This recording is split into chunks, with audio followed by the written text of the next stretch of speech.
Karibu. Leo nitakuelekeza namna ya kufanya clipping mask, yani kuweka picha kwenye maumbo ya aina tofauti na kwenye maneno. Tutaanza na kuweka picha kwenye maumbo ili kuifanya picha iwe fulani la kuvutia. Mfano umbo kama duara, mraba au nyota na maumbo mengine mengi. Tuanze na umbo la mraba. Njoo kwenye shapes, chagua umbo. Kisha uliweke juu ya picha unayohitaji kuifanyia mask. Ngoja nilibadilishe rangi ili lionekane vizuri. Baada ya hapo, kuna shortcut inayotumika kufanya clipping mask kwa urahisi sana kwenye Adobe Illustrator. Ctrl+7. Ctrl+7 ndiyo shortcut inayotumika kufanya mask. Unachotakiwa kufanya ni kuweka umbo juu ya picha, kisha select vyote kwa pamoja, umbo na picha. Kisha bonyeza Ctrl+7. Utaona picha imebadilika, imekuwa na shape tofauti.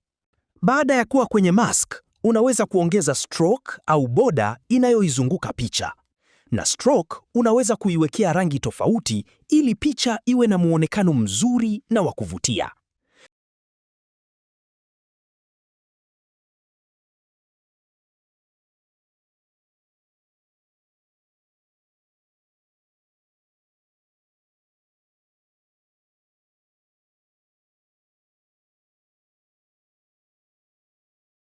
Unaweza kufanya hivyo kwa maumbo mengine, kama umbo la duara. Unaweka umbo la duara juu ya picha. Kisha unaselect vyote kwa pamoja, umbo na picha. Kisha unabonyeza Ctrl+7 kwenye keyboard ya kompyuta au laptop yako. Utaona picha umekuwa na umbo la duara. Ikiamua, unaweka stroke au border ya rangi yoyote kwenye hiyo picha. Tumalize na umbo la star. Tuone picha itakavyokuwa na umbo ya nyota. Unachukua umbo la nyota, unaliset vizuri juu ya picha yako, kisha unaselect yote kwa pamoja, picha na umbo, kisha unabonyeza Ctrl+7. Utaona picha imekuwa na umbo la nyota. Unaweka stroke kama utahitaji kulingana na design yako, unakuwa umemaliza. Unaona sasa maumbo yote tumeyafanyia mask au clipping mask. Picha moja ina mionekano ya maumbo tofauti tofauti. Baada ya kumaliza kuweka mask kwenye maumbo au mask in shapes, sasa tumalize kujifunza kuweka clipping mask kwenye maneno au mask in text. Chukua picha unayohitaji kuiwekea mask. Nenda kwenye text tool, andika neno unalohitaji kulifanyia mask. Hilo neno lizoom na kuliseti vizuri juu ya picha yako. Unaweza kuchagua font pana yenye nafasi kubwa ya kuonekana vizuri. Usiweke font nyembamba sana. Baada ya hapo, select vyote kwa pamoja, text na picha, kisha bonyeza Ctrl+7.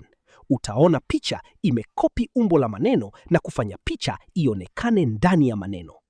Baada ya kumaliza kuweka mask kwenye text, unaweza kuongeza editing zingine kama kuresize na kuwekea stroke ya size au rangi yoyote na kuitumia kwenye layout ya design yako. Hapo utakuwa umemaliza. Usisahau kusubscribe na kulike ili uwe wa kwanza kupata updates mpya kila siku, na kucomment kama una maswali au una kitu gani kingine ambacho unahitaji kukijua. Mpaka hapo, nadhani kuirudarudia kuitazama video hii ni lazima ujue kufanya clipping mask.